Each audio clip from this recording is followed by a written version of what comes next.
আমিও তো তোর মতো একটা এতিম সন্তান, আমিও তো মা হারা বাবা হারা একটা সন্তান। ওরে সাহাবী, তুমি তো তোমার বাবারে দেখেছো, কিন্তু আমি নবী এত এতিম, আমি নবী কোনদিন আমার বাবারে দু চোখে দেখি নাই। মায়ের গর্ভে থাকা অবস্থায় বাবা মা আমার এতিম বানিয়ে চির বিদায় নিয়ে গেছে। বাবা নাকের মধ্যে কি মজা আমি নবী ওটা জানি না, কারণ বাবারে কোনদিন বাবা বলার সুযোগ পাই নাই, বাবারে কোনদিন দেখি নাই। মাত্র 6 বছর বয়সে আম্মা জান আমারে এতিম বানায় দুনিয়া থেকে চলে গেছে। আমারও তো মা নাই বাবাও নাই, তোর কথা মনে শুনে আমার মন চাই আমিও তো আমার মা বাবার একটু খেদমত করতে মন চাই, কিন্তু পারি না।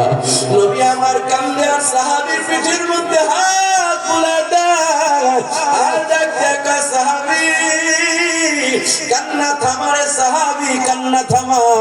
রহমতের নবীর সামনে উম্মত কান্না করলে রহমতের নবীর সহ্য হয় না, কান্না থামা। আল্লাহ পাক তোমার মতো এতিম সন্তান যারা আছে ওই এতিম সন্তানদের জন্য 5টা কাজ করণীয় হিসাবে রেখেছে। ওই এতিম সন্তানেরা মা হারাইয়া বাবা হারাইয়া অন্তরের মধ্যে মা হারানোর বাবা হারানোর যন্ত্রণা অন্তরের মধ্যে নিয়ে যারা ঘোরাফেরা করতেছে, এই ময়দানেও কত মানুষ আছে যাদের মা নাই বাবা নাই, যার মা নাই বাবা নাই অথবা মা বাবা নাই দুইজনই নাই। কে কে এমন সন্তান আছেন হাতটা উঠে দেখান, যে কোনো একজন নাই অথবা মা বাবা নাই। কত সন্তানের চোখ বেয়ে পানি পড়তেছে, নিজের হাতে কবে জানি ওই গুরুস্থানে বাবার দাফন করে রেখেছে, আরেকদিনও বাবাকে বাবা বলে ডাকতে পারে না, মাকে মা বলে ডাকতে পারে না। এই মাহফিল শেষ করে কত সন্তান বাড়িতে যাবে, মা বাবা তাদের জন্য দরজা খুলবে। মা এমন একটা জিনিস যেটা হারালে মার আর দ্বিতীয় হয় না, আর দ্বিতীয় মা পাওয়া যাবে না। গত নভেম্বরের 27 তারিখে আমার মাহফিল ছিল নওগাঁতে, রাজশাহীতে।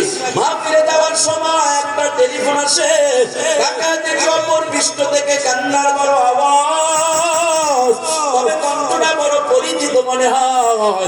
জিজ্ঞেস করলাম, কে আপনি, এত কান্না করেন কেন? আমার ডাক দেয়া কয়, বন্ধু মা আমার দুনিয়া থেকে বিদায়। কে তুমি? আমার ছোট্টবেলার এক বন্ধু, মা মরে গেছে ওই আল্লাহর বান্দিটা।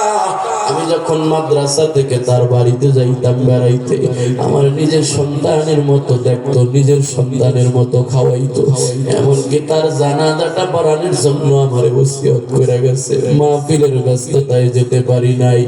আমি তারে সান্ত্বনা দিয়ে বললাম, মা চলে গেছে তো কান্না কেন করো? পৃথিবীতে তো কারো মাই থাকবে না, কারো বাবাই থাকবে না। ও আমারে বলে, তুই তো মরে নাই, তুই বুঝবি না। ডাক দিয়া বলে, ও একটা অটো চালক, অটো চালায়। বলে আমি যখন রাতের বেলা অটো চালাইয়া বাড়িতে যাই, রাতের যতটা বাজুক না কেন, আমার অটোর ওই আলোটা ঘরের দরজায় পড়তে দেরি, আমার মা ঘরের দরজা খুলা বাইর হইতে দেরি নাই। আমার অটোর হরেন শোনার সাথে সাথে মা আমার দরজা খুইলা স্ত্রীর আগে বের হয়ে আসতো। এই সেই প্রথম কথা, বাবা এত দেরি করে বাড়িতে কেন ফিরো, এত দেরি কেন হয়েছে রে সন্তান? ডাক দিয়া বলে, আজকের পর থেকে কে আমার অটোর হরেন শুইনা দরজা খুইলা দিবে? কে আমার অটোর বাতির আলো দেখা আমার ঘরের দরওয়াজাটা কইলা কে বের হবে?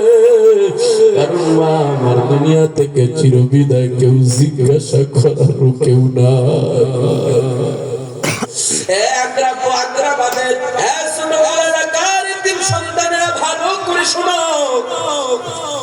নবী আমার সাহাবীর পিঠে এতিম সন্তানের পিঠে হাত বুলাইয়া বুলাইয়া সান্ত্বনা দেয়। মা হারাইয়া যারা অন্তরের ভিতরে মা হারানোর আগুন নিয়ে আসো, বাবা হারাইয়া যারা বাবা হারানোর আগুন অন্তরে নিয়ে ঘুরতেছো, ঈদ আসলে মন চায় মার একটু কাপড় কিনা দিতা, বাবার একটা লুঙ্গি কিনা দিতা। যেই বাবা তোমার সাজগোজের জন্য কোনো চিন্তা করে না, পকেটে টাকা নাই, ধার করা হইলো তোমার জন্য নতুন কাপড় কিনছে, বাজার থেকে বাড়িতে যখন রওনা দিত নিজের পকেটে টাকা না থাকলেও ধার করা সন্তানের মজাটা ঠিকই মনে করে নিয়ে আসতো। ওই বাবা আজকে কবরের জমিনে যায় ঘুমায়, ওই মা জানি কাল কবরের জমিনে যায় ঘুমায়। এমন যদি তোমাদের ওই সাহাবীর মতো মন চায়, মায়ের খেদমত করবা, বাবার খেদমত করবা। আল্লাহর নবী বলে এমন এতিম সন্তানদের জন্য আল্লাহ পাক 5টা কাজ রেখেছে। এই 5টা কাজ এতিম সন্তানেরা দুনিয়ায় বৈশা করতে দেরি আছে, আল্লাহ পাক তাদের মা বাবার কবরে, আল্লাহ পাক তাদের মা বাবার কবরে শান্তি পৌঁছাইতে দেরি না। জীবনের মূল কষ্ট মায়ের ও সব বেদনা,